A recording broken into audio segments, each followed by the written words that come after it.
वक्फ यानी संशोधन अधिनियम 2025 पर हुआ विचार गोष्ठी का आयोजन। इस विचार गोष्ठी का संचालन अमन आलम एडवोकेट सुप्रीम कोर्ट ने वक्फ यानी संशोधन अधिनियम 2025 के विभिन्न बिंदुओं व वक्फ के इतिहास पर प्रकाश डाला।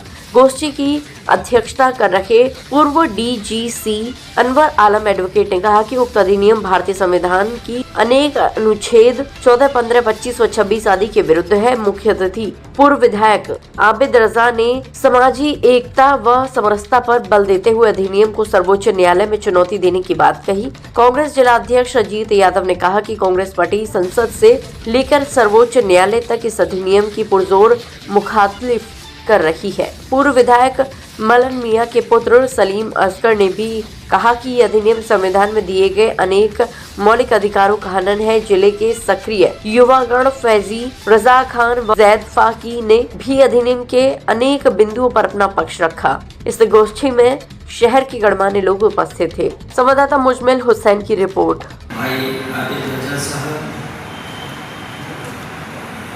हमारे पूर्व डीजीसी अनवर आलम साहब, शिक्षाविद अनवर नजर साहब,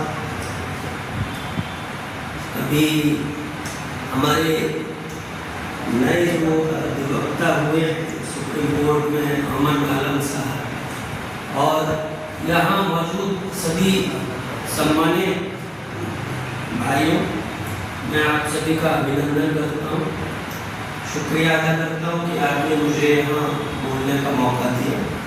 सबसे पहले मैं कुछ एक दो चीज़ें स्पष्ट करना चाहता हूँ, क्योंकि मेरी पार्टी के अध्यक्ष के बतौर मुझे यहाँ बुलाया गया है। एक देश में कुछ लोग ये एक तरह का आप कहिए कि माहौल बना रहे कि पार्लियामेंट में कांग्रेस के जो हमारे नेता हैं राहुल जी, वो वक्फ संशोधन कानून पर नहीं बोले और कांग्रेस ने कोई धोखा दे दिया है। ये फैसिस्ट फोर्सेस के द्वारा ये फैलाया हुआ एक प्रोपेगेंडा है। जो वक्फ संशोधन कानून के खिलाफ वोटिंग हुई, उसमें सारे कांग्रेस के एमपीज ने राज्यसभा में और लोकसभा में उसके खिलाफ वोट डाला और इंडिया गठबंधन की मीटिंग करके फ्लोर मैनेजमेंट किया और देखा कि 232 वोट पार्लियामेंट के अंदर जो है लोकसभा में और राज्यसभा में भी जितना विपक्ष था उसको कांग्रेस ने यूनाइट किया। राज्यसभा में हमारी जो सीएलपी लीडर हैं सोनिया जी, उन्होंने वक्तव्य रखा। लोकसभा में जो डिप्टी हमारे लीडर हैं गौरव गगोई साहब, जो कि लगातार जो कमेटी थी पार्लियामेंट की कमेटी, उसके अंदर कांग्रेस का पक्ष रख रहे थे, उन्होंने पूरी मजबूती से पार्लियामेंट में अपनी बात रखी, कांग्रेस का पक्ष रखा। तो पहली बात तो ये है कि राहुल गांधी कोई अपने आप में अलग नेता नहीं है, वो कांग्रेस का ही पक्ष रखते, जो कि गौरव गगोई के द्वारा और कांग्रेस के अन्य लीडर इमरान मसूद साहब हो या और लीडर हो, उन्होंने रखा पार्लियामेंट। तो ये एक कहिए कि ये जो दुष्प्रचार किया जा रहा है ये फैसिस्ट प्रोपेगेंडा है।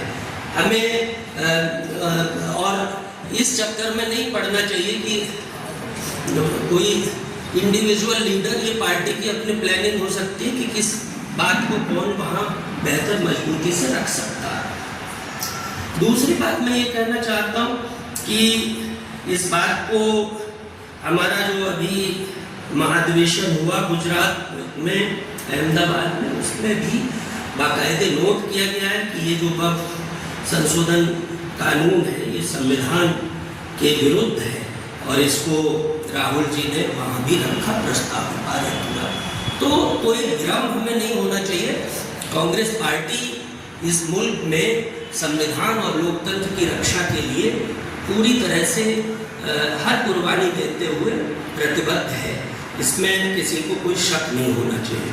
जहाँ तक इस संशोधन कानून की बात है तो तमाम विद्वान लोग हैं यहाँ, ये आमतौर पे पब्लिक में आ गया है क्या क्या समस्या है। जैसे वक्त बाई यूजर हटा दिया है, मैं कोई प्रॉपर्टी दान करना चाहता हूँ तो अब ये मेरा राइट नहीं रह गया है, ये डीएम तय करेगा, उनका नौकरशाह तय करेगा, सरकार तय करेगी। तो ये सबसे बड़ी प्रॉब्लम है। दूसरी बात ये है कि इसमें डीएम को पूरी पावर दे दी गई, तो प्रॉपर्टी का जो भी डिस्प्यूट है उसको तय करने का अधिकार जिलाधिकारी को दे दिया गया है। और जाहिर सी बात है कि डीएम अपॉइंटेड होता है, गवर्नमेंट का अपॉइंटी होता है, मुख्यमंत्री जब चाहे डीएम को हटा सकता है। तो जाहिर सी बात है कि जब जो सरकार रहेगी उसके हिसाब से डीएम या ब्यूरोक्रेसी काम करती। तो कुल मिला के ये एक बड़ा अंदेशा है और ये स्पष्ट है कि जितनी भी प्रॉपर्टीज है विवाद है ही, और उनको सारी पावर डीएम को देने से जाहिर सी बात है कि जो प्रॉपर्टीज है उसका सरकारी नियंत्रण में लेने का एक साजिश है। और इस सब प्रॉपर्टीज पर बड़े कारपोरेट घरानों की निगाह लगी हुई है और वो उसको इनडायरेक्टली सरकार के माध्यम से लेना चाहते हैं। सीधे ले नहीं सकते थे।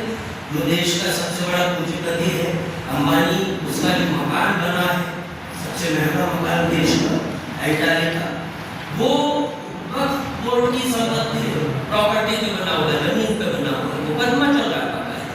तो आप समझ सकते हैं कि जो देश के बड़े पूंजी घराने हैं, जो कि तमाम देश की जमीनें हैं जो अच्छी जगहों पे है विभिन्न शहरों में, उस पर कारपोरेट घरानों की निगाहें लगी हुई है और उनको हड़पने के लिए ये एक कानूनी रास्ता बनाया गया है। बाकी जहाँ तक संविधान के जो हमारे प्रदत्त अधिकार है, धार्मिक स्वतंत्रता के अधिकार है, उनका उल्लंघन है, ये तो स्पष्ट तौर पर बातें आ ही गई हैं। जो संविधान में हमें अधिकार दिए हुए हैं, तो मैं समझता हूँ कि बाकी एक आलोचना ये भी है कि उसमें गैर मुस्लिम भी रहेंगे, तो ये मुझे लगता है कि ये भी एक धार्मिक स्वतंत्रता पर ही हमला है। संविधान ये प्रावधान करता है, हमारे जो स्वतंत्रता सेनानी रहे, संविधान निर्माता रहे, उन्होंने संविधान में सभी को जो भी उनका उपासना का धर्म को मानते हैं उसको मानने का की स्वतंत्रता का हक दिया।